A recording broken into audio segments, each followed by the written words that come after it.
Good morning. Please continue to enjoy breakfast while we begin our program. I'm Webster Day, incoming chair of the Roanoke Regional Chamber of Commerce. It's my pleasure to welcome you to today's State of the City address presented by Mayor Bowers. The political theorist Benjamin Barber, in his recent work, If Mayors Rule the World,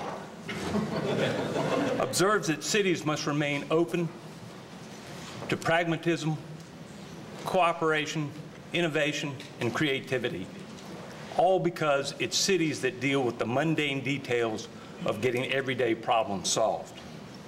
More importantly, Barber suggests that the local, problem-solving natures of city trump the ideological and political differences that so often results in gridlock at other levels of government. And we see evidence and support for this theory in the city of Roanoke. Over the last year, a redesigned Elmwood Park has opened. A new park in the countryside neighborhood has opened. An exciting new hotel is underway in downtown. Development in the South Jefferson Street corridor is progressing. And soon, the Valley View interchange will begin. And our garbage has been picked up on a regular basis. The steady, solution-oriented leadership of City Council and City Manager Chris Morrill give us cause to be optimistic about the city's future, and we look forward to hearing from Mayor Bowers on what's on the horizon. Benjamin Barber also emphasizes the importance of an engaged citizenship for the health of a community. And the Chamber members who have sponsored today's event are certainly engaged citizens and deserve our thanks. They are Appalachian Power, Carillion Clinic, Cox, First Citizens Bank, Hall Associates, and RGC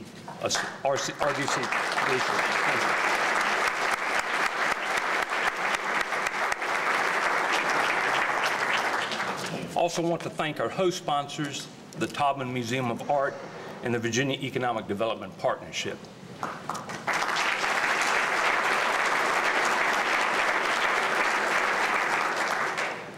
By the way, the art galleries will be open after today's program, so please, if you can take advantage of that, do so. We have a number of distinguished guests who I'd like to recognize now, and I'd ask them to stand when I call their names, and if we could hold our applause to the end of the list, I would appreciate it.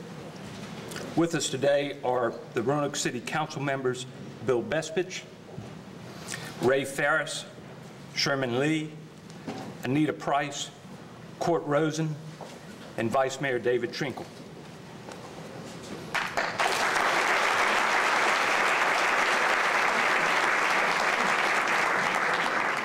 We also have with us Delegate Greg Habib, Roanoke City Manager Chris Morrill, Roanoke City School Board Chairman Todd Putney, School Board members May Huff and Suzanne Moore, and School Superintendent Dr. Rita Bishop.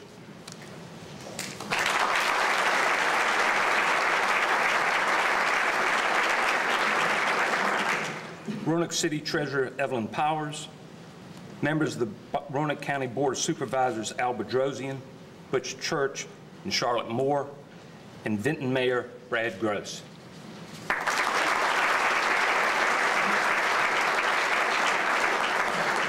Thanks so much for being here. David A. Bowers was born in Cortland, New York, and raised in Lexington, North Carolina before his family relocated to Roanoke. He graduated from our own Patrick Henry High School in 1970 and received a bachelor's degree cum laude in English from Belmont Abbey College in 1974. He received his Juris Doctor degree from Loyola University, School of Law in New Orleans in 1978. In 2006, he received a Master's of Arts degree in Liberal Studies from Hollins University. He's practiced law in Roanoke since 1978. On May 1, 2012, the citizens of Roanoke elected David Bowers to his 4th term as mayor of the city of Roanoke. He is the 44th mayor of the city since 1882. Ladies and gentlemen, the Honorable David A. Bowers.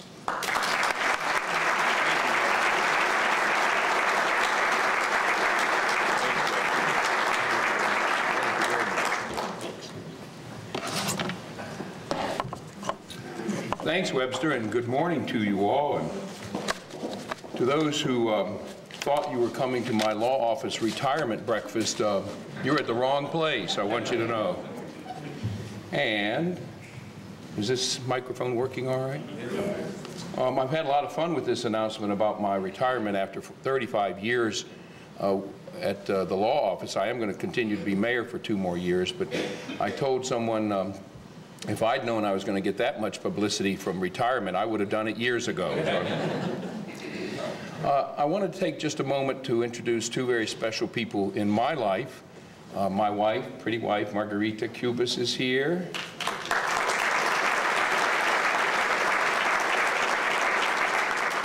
And my pretty 89-year-old mother, Mary Bowers, is here.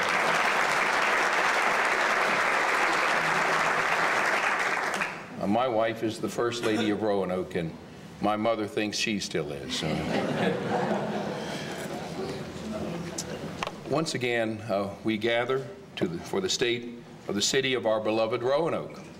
And once again, as mayor, I declare that the state of the city is grand. This event is sponsored this year and every year by the Roanoke Chamber of Commerce, and this year we're joined by the Virginia Economic Development Partnership. So I want to congratulate and thank Laura Lee Savage of the VEDP. Where's Laura Lee? Right here. And Joyce Wall.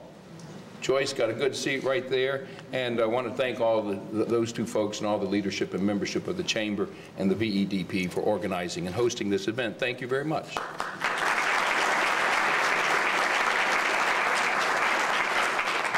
This year, I'm pleased that we're having the State of the City address at the Taubman Museum, and my thanks to Della Watkins and all of her staff for being such gracious hosts for this event. You may, yes. Where's Della? Della is here somewhere, way in the back. Okay, Della. You may be a working class guy like me, and I say this to folks often. But if you take just a moment, even today when the galleries are open right after the address, if you take just a moment during your busy schedule from time to time, or bring a visitor to the Taubman Museum to see the fine display of art here, you too will witness a panorama of excellent art, creative programs, and it will lift your soul and inspire you. That's what art is supposed to do, and that's what the Taubman does for Roanoke. It provides us with a respite from our daily life, and it inspires us for the future. That's a lot of what a city manager does for a city also. He lifts us up and provides us inspiration for the future, and that's what we've had over the last 4 years with our city manager, Chris Morrow. You'll see from the comments I'm presenting this morning that we've had many successful accomplishments over the last few years under his leadership. Chris Morrow has been a terrific leader for our community, and as you all know, we're very proud of him. Our thanks to Chris Morrow and the employees of the City of Roanoke.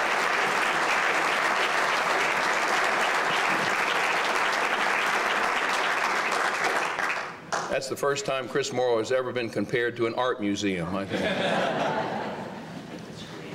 And a special thanks also to the people of Roanoke for maintaining the stability of our city council in the last election. We're a vibrant and vigorous bunch, and although we tend to come to a reasonable consensus, you might be surprised at the friendly arguments that we have behind the scenes, each of us strongly advocating our point of view. The fact that we have differences of opinion is the same as it is in Washington and Richmond.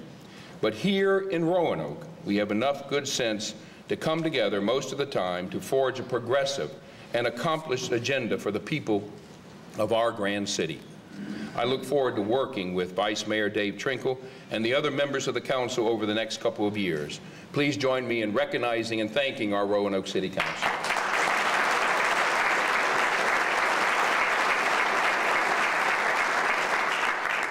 And by the way, I want to introduce to you our new Finance Director, Barbara Dameron, who's here. Barbara, if you'll stand.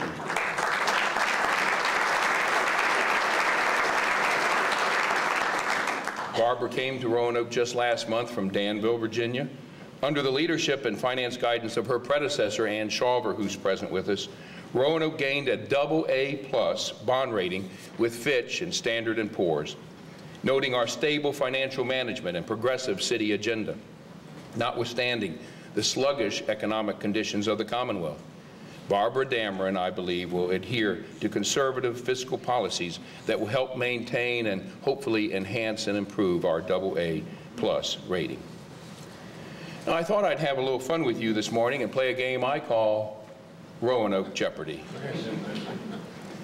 Jeff Marks from Channel 7 is here somewhere.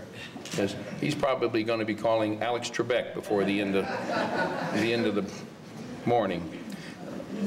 Just like on the television show, I'll give you the answers and you can provide the questions to the many accomplishments we've seen over that. You know how Jeopardy works? You know the tune? So I'm going to provide you the answers and you can provide the questions to the many accomplishments we've seen over the last year here in Roanoke. For instance, the Virginia General Assembly assured that with funding and commitment, this will arrive in Roanoke in the next couple of years, coming down the line from Washington and Lynchburg. And you would say, what is Amtrak? You got 10 points. Number 2, the superintendent announced that this Roanoke High School has once again become accredited by the Commonwealth of Virginia. And you would say, what is William Fleming? This $7 million project in the heart of Roanoke brought a new state-of-the-art 4,500-seat amphitheater to our city, and you would say, what is Elmwood Park? Isn't that beautiful? And how many of you saw Sheryl Crow? Wasn't it a great show?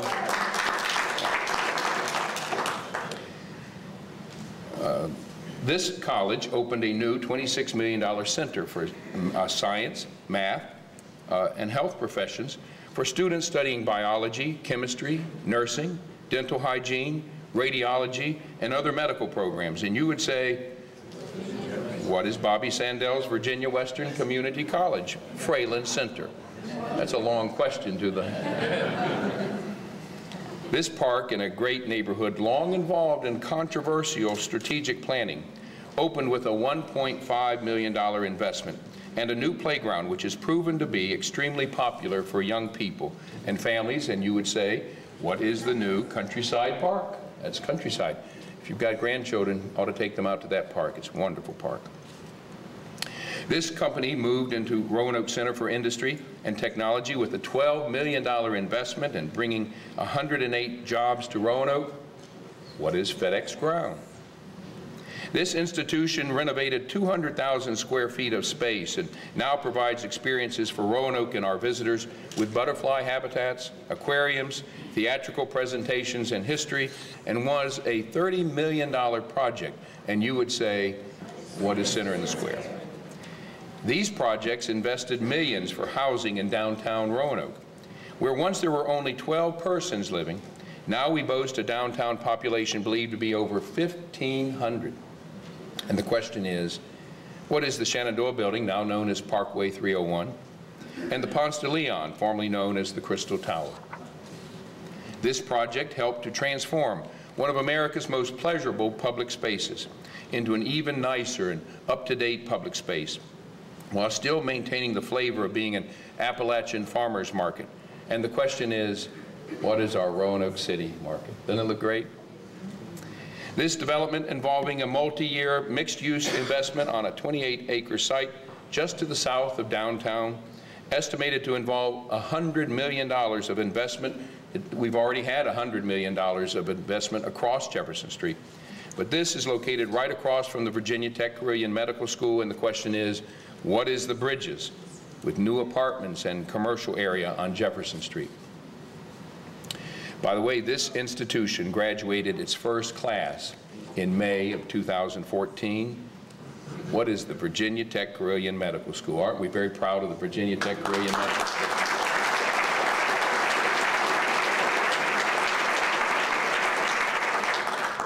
This multi-million-dollar investment brings the first new hotel to downtown Roanoke in decades.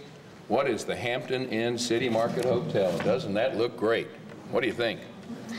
This development in Elmwood Park is a $1 million renovation and enhances learning for all people of all ages. What is the main Roanoke Public Library? And we'll have the grand opening in October. This development provides improvement in a popular neighborhood park. What are the Jackson Park improvements? This is the lowest it's been in 47 years. I was a teenager then. In 47 years, and the question is, if you can believe it, what is the crime rate in Roanoke? Lowest in 47 years.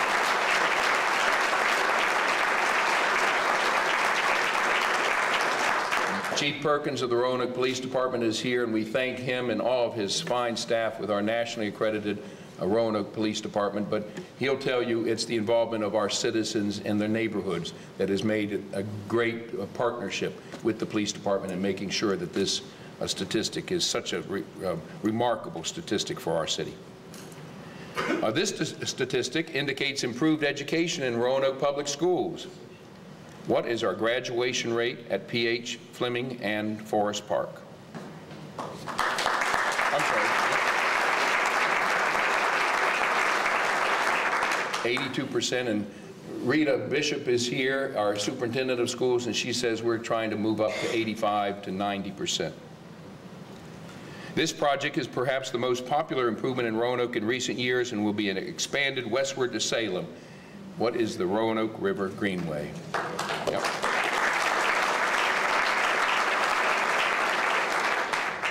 Haley Toyota is moving from from Franklin Road to a major intersection in proximity of two huge friendly competitors, Magic City Ford and Berglund Chevrolet, to form the largest automobile sales district in Western Virginia.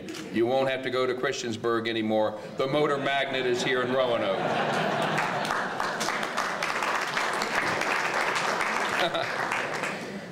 I'm reminded at this point that Jeopardy is only a 30-minute program. But can you believe the new jobs, the new businesses, and huge investments of private and public funding here in Roanoke over just the last year or so? So let me conclude my remarks in the next several minutes with a look to the future and some challenges and plans that we need to continue to work on. May I remind you of the ACT initiative, which I announced in my State of the City address a couple of years ago. We need to continue to promote academic economic development, cultural economic development, and tourism economic development here in Roanoke. As part of our academic initiatives, we support coordinating the establishment of more CoLab workspaces for entrepreneurs. That's in association with Virginia Western Community College. We support the expansion of the Virginia Western Al Pollard Culinary Arts Program on Henry Street. We're continuing to meet with Radford University President Penny Kyle to encourage expansion of programs from her university in Roanoke, and we've coordinated meetings between the Washington and Lee Law School and Virginia Tech's Medical School to consider a joint program here in the city. We've had a grand relationship over the years with Virginia Tech, and we look forward to continuing productive partnerships with the new president, Dr. Tim Sands. N.L. Bishop, who is here, and his Jefferson College, right here in the heart of our city, is continuing to grow with over 1,200 students. Am I right with that figure, N.L.? He might have close. And obviously, medical-related education and medical-related jobs are good prospects for the future. With regards to our cultural initiative, my thanks to Neighborhood Coordinator Bob Clement, City Arts Coordinator Susan Jennings, and Parks and Recreation Department Director Steve Bouchard for organizing and implementing the nationally recognized award-winning Parks and Arts program. I'm told it was the second program of its kind in the nation. We have some beautiful parks in Roanoke, and we have long had recreation and sports activities in these parks. But through this program, we brought brass bands, jazz bands, country music, pottery and watercolor artists, all sorts of lively arts and performing arts into our neighborhood parks in every quadrant of the city. Our next performance is Sunday, August 24th, and the grand finale will involve Fat Tuesday's band and the Roanoke Symphony Orchestra Pops concert in Elmwood Park. This program brought us national recognition from the U.S. Mayor's Conference, and we are one of the finalists in the nation for the Livability Award. Let me also say something about the Arts and Cultural Foundation. This has just gotten off the ground, and it has been led by Vice Mayor Dave Trinkle and local philanthropist David Wine. The aim is to provide a public and private financial foundation for the sustainability, the financial sustainability of our many arts and cultural activities and museums here in the Roanoke Valley. We don't want to lose any one of these. We don't want to lose any one of them. So we have to make sure that each is on a firm financial position so that they can continue to enrich and enhance our lives and that of the lives of the Roanoke Valley. With regards to our Tourism Economic Development Initiative, I want to propose 2 train excursions to promote the passenger rail service coming into Roanoke. The first, which I would call the deal maker, would bring legislators from Richmond to Roanoke. We used to bring the entire General Assembly to Roanoke. It's important for us to make an effort to introduce legislators from other parts of Virginia, and most of them are from other parts of Virginia now. So it's important to, for us to make an effort to introduce state legislators to what is good about the arts and cultural activities of Roanoke and how important it is for their support and investment in this major city in Western Virginia.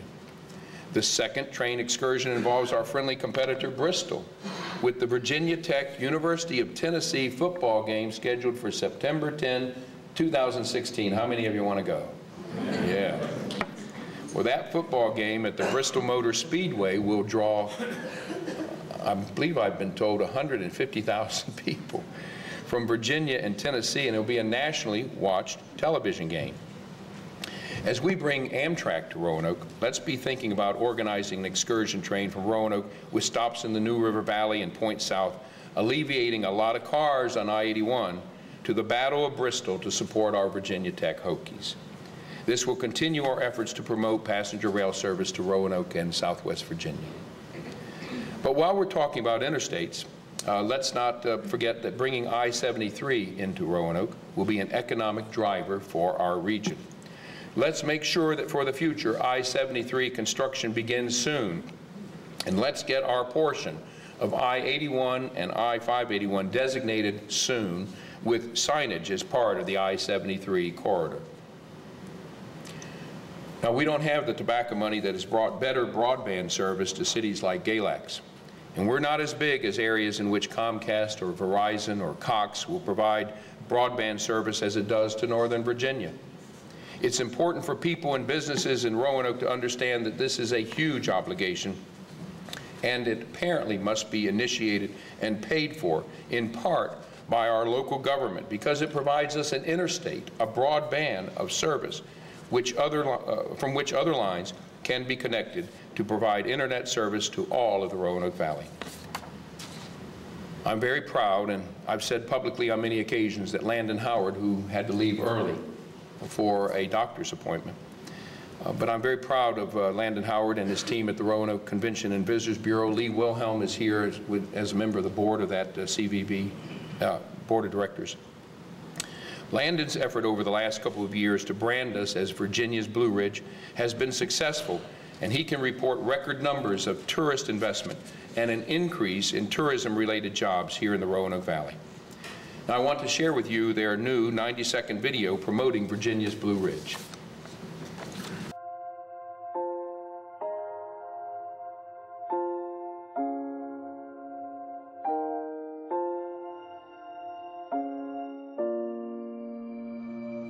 Sometimes we have to go somewhere to stop, to halt the daily intrusion of life into living. And for this, there's no place like Virginia's Blue Ridge.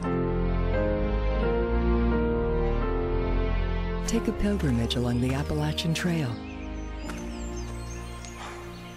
Dip your feet into the soothing waters. Move, for we are meant to be moved. Put away your cell phone, for the people you really want to reach are standing right in front of you. And just be. In Virginia's Blue Ridge, you'll behold vistas that will renew your faith in a higher power. When you set your watch to Blue Ridge Standard Time, road trips are a little shorter, weekends a little longer, $1 goes a little further, and the memories can last a lifetime. It all begins at BlueRidgeTime.com.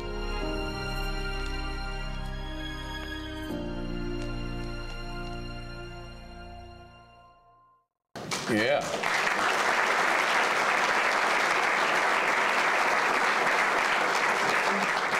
Just met a lady who moved here from Maine. Who is this? Mary Ann. Stand up, moved here from Maine, and she says, I love Roanoke. Huh?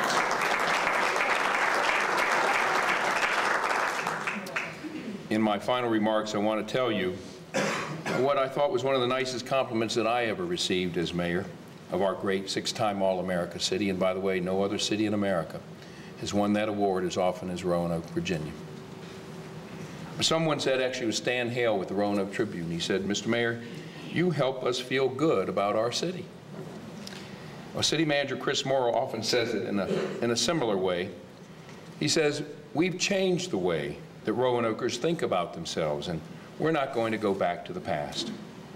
Ladies and gentlemen, despite all of our problems and our serious obligations for the future, there's a lot to be proud of and joyful of right here. I often say Roanoke is very proud of being a part of Western Virginia, and we want all of Western Virginia to be very proud of Roanoke. And why shouldn't they? And why shouldn't we be very proud? After all, we're a grand city. Thank you.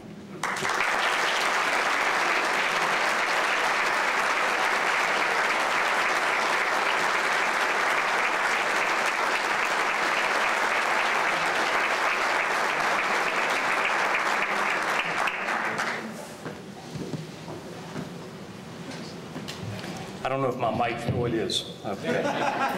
Thank you, Mr. Mayor, for that great assessment of the state of the city. We thank again our sponsors, Appalachian Power, Carilion Clinic, Cox, First Citizens Bank, Hall Associates, and RGC Resources for their support.